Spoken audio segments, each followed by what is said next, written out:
The morning sun beat down on the dusty main street of Cedar Ridge as folks gathered to watch something that made even the hardest men look away. Tom Harlan stood on the wooden sidewalk outside the general store, swaying from last night's whiskey, holding his daughter Cora's wrist like she was livestock at market. Abel McKenna sat on his wagon, counting out $20 silver into his weathered palm. The transaction was simple and terrible. A father selling his daughter to a lonely rancher who needed help around his place. Cora stood silent, her dark hair hanging over her face, hands folded in front of her patched dress. Everyone in Cedar Ridge knew she was deaf, born that way they said, and her father had used her condition as an excuse to treat her worse than his horses. Abel wasn't buying a wife. He was buying a pair of hands to help with chores and maybe fill the empty corners of his cabin with another heartbeat. He saw something familiar in her downcast eyes, the same loneliness that had lived in his chest since his father died 5 years back. As Abel helped Cora onto the wagon seat, he muttered under his breath about Barrett, the cattle baron who owned half the valley and wanted the other half. He said the name like it tasted bitter, not expecting any reaction from the deaf girl beside him. But for just a moment, something flickered in Cora's eyes, a spark of recognition, maybe even anger. Then it was gone, and she stared ahead at nothing, silent as stone. What Abel didn't know was that her silence wasn't weakness, it was armor. And behind that armor, she carried secrets that could destroy the most powerful man in the valley. The ride to Abel's ranch took them past yellow grasslands and dried creek beds. Abel talked to his horses like old friends, not bothering with signs or gestures for Cora. He figured she couldn't hear anyway, so why pretend? He told the horses about the fence that needed mending and the well that was running low. He complained about Barrett trying to buy him out for pennies on the dollar, same as Barrett had done to his father before the old man died of what folks called a broken heart. But Abel knew was really shame. Cora watched the road ahead but listened to every word. She had been pretending to be deaf since she was 12 years old, when she first realized that people said their worst truths around those they thought couldn't hear. Her father had believed the lie because it made her easier to ignore. The whole town believed it because they wanted to. And now this kind but broken man believed it too. She felt bad deceiving Abel, who seemed gentle despite his rough edges, but 17 years of survival had taught her that secrets were sometimes the only currency poor folks had. Abel's ranch sat in a valley between two ridges, a modest cabin with a barn that leaned slightly to the west. He showed Cora around with pointing and demonstrations. Here was where she would sleep, a small room with an actual bed instead of the floor she was used to. He demonstrated kneading bread, pumping water from the indoor pump, and banking the fire in the stove. She nodded and copied his movements, playing her part perfectly. Days passed in this careful dance.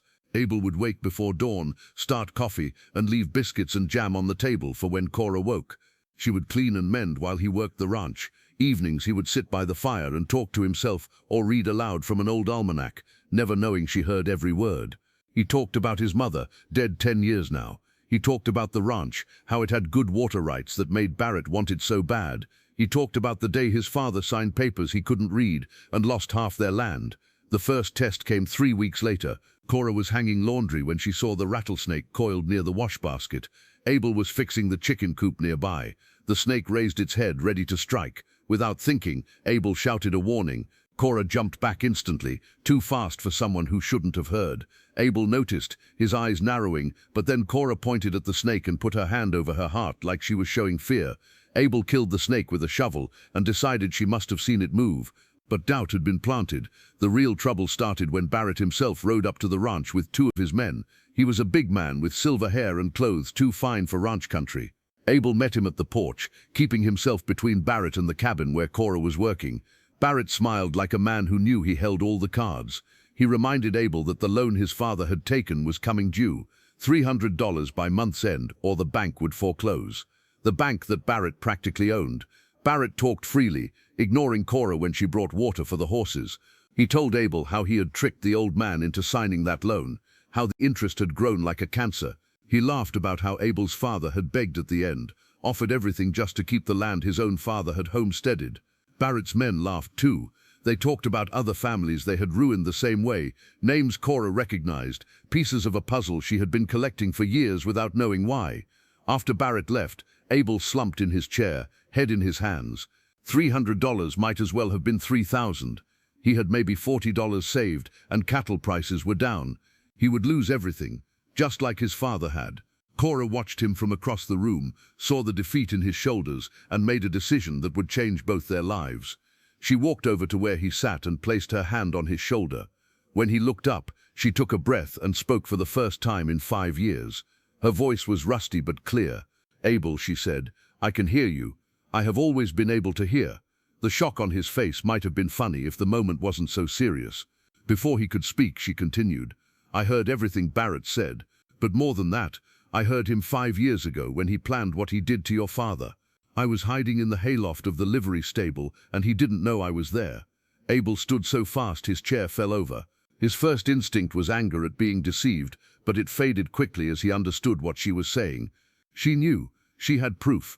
Cora explained how she had started pretending when her mother died, how it had kept her safe from her father's rages and the wrong kind of attention from men in town.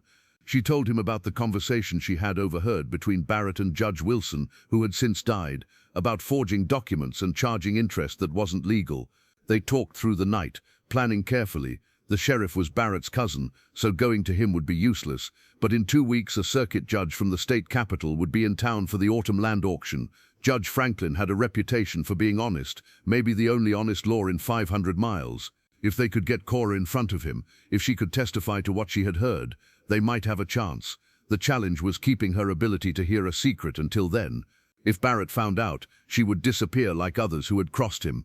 Abel spread word that he was going to fight the foreclosure, that he had found old papers of his father's that might help. It was a weak story, but it kept Barrett's attention on him instead of Cora. Meanwhile, Cora wrote down everything she remembered, dates and names and amounts, building a case that even a corrupt system couldn't ignore. The day of the auction came bright and clear. Half the town gathered at the courthouse, some to bid on land, others just to watch their neighbors lose everything. Barrett sat in the front row like a king holding court. Abel stood before Judge Franklin, arguing that the loan was invalid, that his father hadn't understood what he was signing.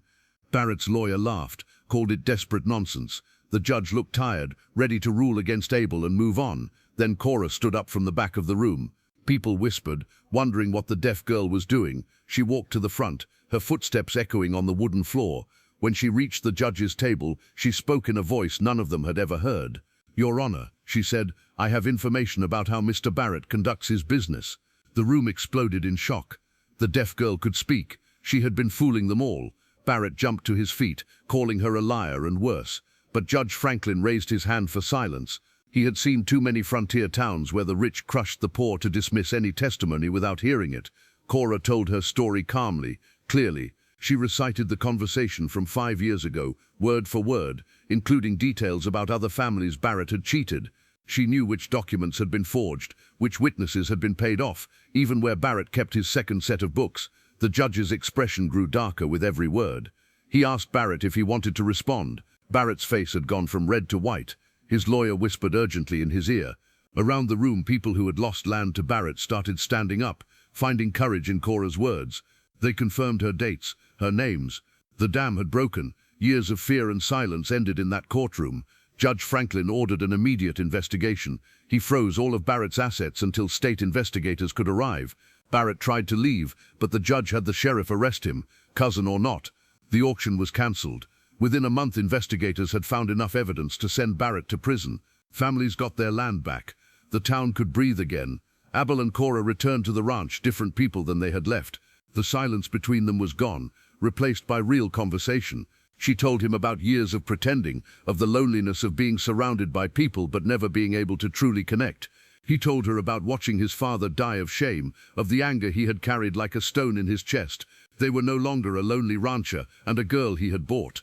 They were partners who had fought a giant and won. The ranch prospered once Barrett's shadow lifted from the valley. Abel taught Cora to read and write properly. She taught him to see the world through patient eyes, to notice things others missed. They married the following spring, not because he had bought her, but because they had chosen each other. The town learned to hear Cora's voice, though she was still careful with her words, having learned that silence could be more powerful than speech.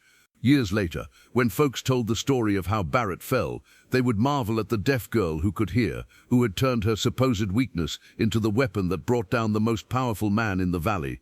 But Cora would correct them gently. She wasn't brave because she had pretended to be deaf. She was brave because she had chosen the exact right moment to speak. And in choosing that moment, she had saved not just Abel's ranch, but the soul of Cedar Ridge itself. If this story resonated with you, please hit the like button and subscribe for more tales from the Old West, where courage prevails and justice is served. Share your thoughts in the comments about what moved you most in this story. What would you have done in this situation? Let us know below, and don't forget to check out our other Western tales in the playlist.